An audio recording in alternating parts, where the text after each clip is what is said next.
Ladies and gentlemen, please welcome to the stage the Honorable Dr. Ben Carson.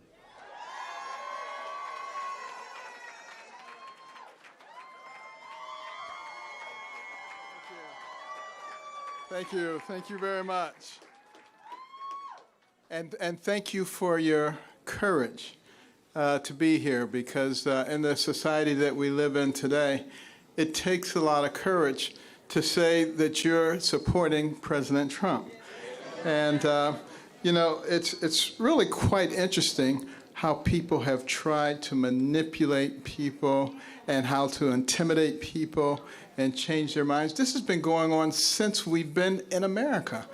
You know, you go back to the days of slavery, you know, and in a lot of the states there were more slaves than there were owners. So what did they do? They had to divide the slaves. So they told the ones in the house, you're better than the ones in the yard.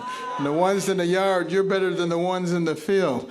And then after slavery was over, the light-skinned ones, you're better than the dark-skinned ones. And on it went, trying to divide people. Today, they say, if you are a conservative, then you are somehow an Uncle Tom, you're a horrible person, you're a demon. What a bunch of crap, you know, but, you know, it's been going on for hundreds of years. And it's really time to put a stop to it. So I am very happy to see that you have the courage to come out. You know, it doesn't bother me anymore because, you know, I only worry about what God thinks. I don't worry about what these other people think.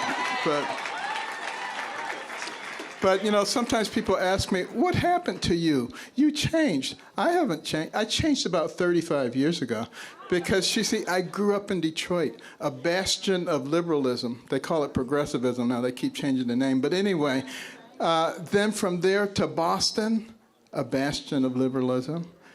Back to Detroit, and then to New Haven, Connecticut, a bastion of liberalism, and then to Ann Arbor, Michigan, a bastion of liberalism, and then to Baltimore, Maryland, a bastion of liberalism. So I had no chance. I was a liberal. I was way out there. And then I did something that liberals are never supposed to do. I listened to a conservative.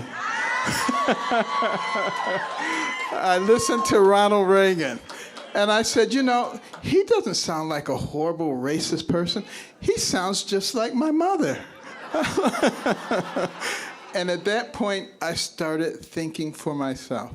And that made a big difference. It made a big difference in my medical career, too. I didn't do what everybody else did. I always started thinking out of the box. How do you solve this problem? And that's the reason that God gave us these complex brains. Your brain has billions and billions of neurons, hundreds of billions of interconnections. It remembers everything you've ever seen, everything you've ever heard. It can process more than 2 million bits of information in 1 second. Would God give you something like that just so that you can be a sheep and follow what somebody else tells you to do? Or to think for yourself? And, you know, don't you find it fascinating that so many people say the president's a racist? He's a horrible racist and everything he does. Well, you know, it seems to me like some years ago, Jesse Jackson actually gave the president an award in New York City because he opened so many opportunities for black people. Is that what a racist does? And then when he moved to Palm Beach, he was right on the forefront to fighting the clubs who were not admitting Jews and blacks. Does that sound like what a racist would do? He is the one who finally got the Second Chance Act done. Does that sound like what a racist would do? When he took office, he brought the office of HBCUs to the White House so it could get appropriate attention, more money than ever. Opportunity zones so that people could take this money and direct it to the places where people did not have opportunities before. An economy where you have the lowest unemployment rates for black people in history, and it goes on and on and on. Let me tell you something. If he's a racist, he's an awfully bad one. He needs to go get a lesson from the real racists. The people who look at somebody like you and me and they say, because your skin is a certain color, you have to think a certain way. And if you don't, there's something wrong with you. And they start calling you names. Those are the real racists. But the president believes that a rising tide lifts all boats. He doesn't believe in identity politics, and that's why he's doing things that work for everybody. And we should be happy about that. And the media, they like to pick on him, any little thing. He's not perfect. I'm not perfect. You're not perfect. The only one who ever was perfect was Jesus, and they crucified him. So, think about this. And we need to just look at the big picture. Think about all the incredible things that are happening.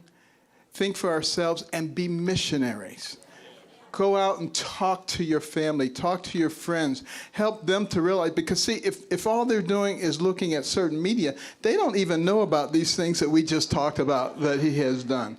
And so they can perpetrate this horrible image of him being a bad person. It is absolutely not true. I work with him all the time. He's a wonderful person. He's become a good friend. You remember during the campaign when we were having a debate, and I couldn't hear my name. I came out, I stood there, I was waiting to hear everybody else gleefully walk past. He was the only one who stood with me until they straightened it out. That's the kind of person that our president is. He is my friend, and he will be your friend as you get to know him. Ladies and gentlemen, the 45th President of the United States, Donald J. Trump.